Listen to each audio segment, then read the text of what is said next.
সব ঠিক হয়ে যাবে, এই ব্যাপারটার ক্ষেত্রে আপনার মানে এখন এইটার একটু ইলাবোরেশন আমরা একটু চাইবো, যে আপনি মানুষ ভালো বলতে সিস্টেম পুরো একটা তাত্ত্বিকভাবে বা কোনভাবে আসলে মানুষকে ভালো হতে বলছেন এবং সে ভালো হওয়াটা আসলে কিভাবে সম্ভব।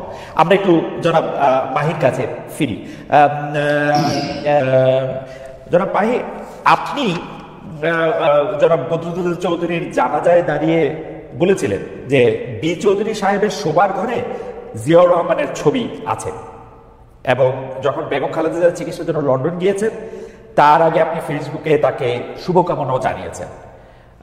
আপনি কি এর মাধ্যমে বিএনপিকে কোনো বার্তা দিতে চান?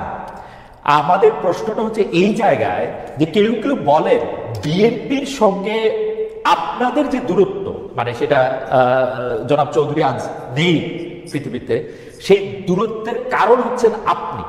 আপনার সাথে জনাব তারেক রহমানের সরাসরি দ্বন্দ্বের কারণে বিকল্পধারা আর বিএনপি দু জায়গায় অবস্থান করতেছে। আপনি কি এটা নিয়ে কিছু বলবেন ভাই?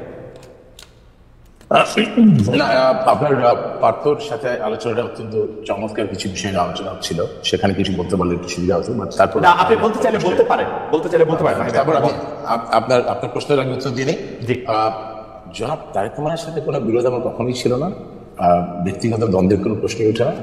আমাদের একটা রাজনৈতিক একটা মত পার্থক্যের জায়গা ছিল, এবং সেই মত পার্থক্যের জায়গার পর আমি আমার একটু মনে করিয়ে দিচ্ছি, কারণ মানুষের সব সংশয় ভুলে যায়। আমাদের কিন্তু 2004 বিকল্পধারা জন্মের পরে আমাদের 2008 যে নির্বাচন, সেটা বিকল্পধারা থেকে আলাদাভাবে অংশগ্রহণ করেছিলাম।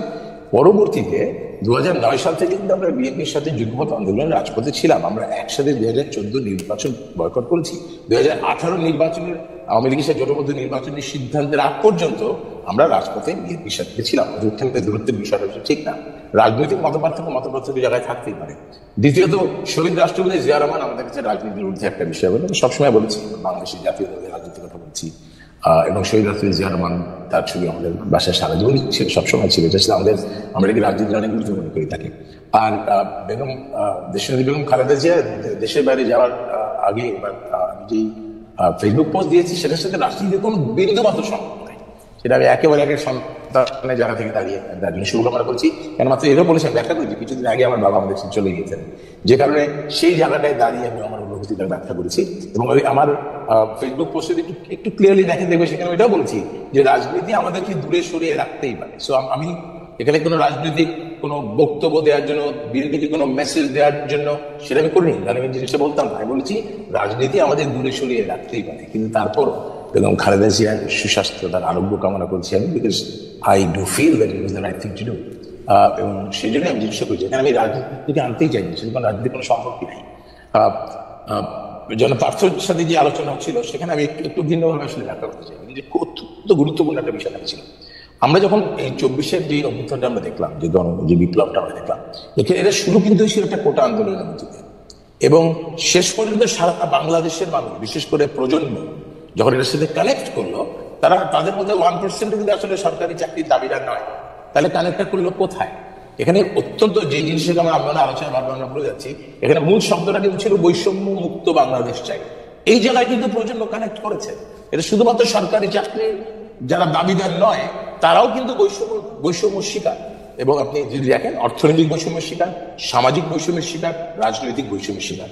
তো আমি এভাবে দেখি যে প্রজন্মের যে আকাঙ্ক্ষা, প্রজন্মের যে চাহিদা, চেতনা শব্দটা আমার কাছে খুব ভয় লাগে। আমরা চেতনাকে এত বেশি একাডেমিক করে ফেলেছি যে আপনি রাষ্ট্রবিজ্ঞানে পিএইচডি না হলে চেতনা নিয়ে আলোচনা করা যায় না। সবকিছু 71-এর চেতনা নিয়ে এত কঠিন কঠিন বই তৈরি, এটিকে আমরা সাধারণ মানুষকে চেতনার সাথে কানেক্ট করতে পারি না।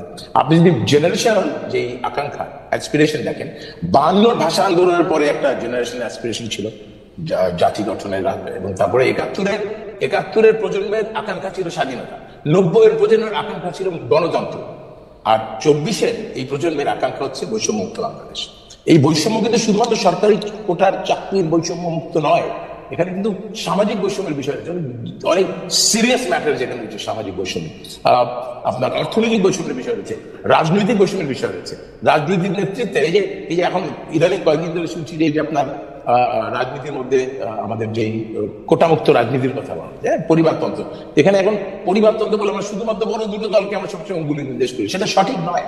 পরিবারতন্ত্র আমি জানি বিএনপি আওয়ামী লীগের মধ্যে পরিবারতন্ত্র আছে, কিন্তু আমাদের মধ্যে নেই, আমাদের মধ্যে আছে।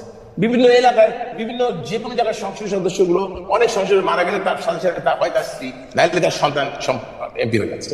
অর্থাৎ এই পরিবারতন্ত্রের দায়টা আমরা গিয়ে শেষ দুটো দলকে দিতে পারি, দুটো পরিবারকে দিতে পারি, দায় কিন্তু আমাদের আসলে অনেকেরই আছে। এবং এই জায়গাটায় আমার মনে হয় প্রজন্ম এই যে একটা বৈষম্যের শিকার হচ্ছে, সবার জন্য সমান সুযোগ নাই। আবার আপনি যদি সামাজিক বৈষম্য দেখেন, প্লিজ সরি ভাই ভাই, আপনি একটু কি বলবেন ভাই ভাই, এখন কি শুনতে পাচ্ছেন আমাকে? জি পাচ্ছি।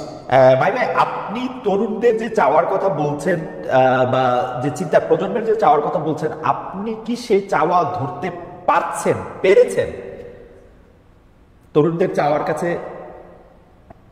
দেখেন, আপনি যদি তরুণদের চাওয়ার কথা বলেন, বিকল্প রাজনীতির কথা আমরা সেই 2004 সাল থেকে বলে এসেছি, এবং বিকল্প রাজনীতি বলতে কি আমরা সেটাকে ব্যাখ্যাও করেছি। আমি বিকল্প রাজনীতি বলতে আমরা কোন কথাটা বলছি, এবং সেই কথাগুলো আজকেও বলছি। কিন্তু আজকের বাংলাদেশের পরিস্থিতিতে 2018 সালে আমাদের রাজনীতি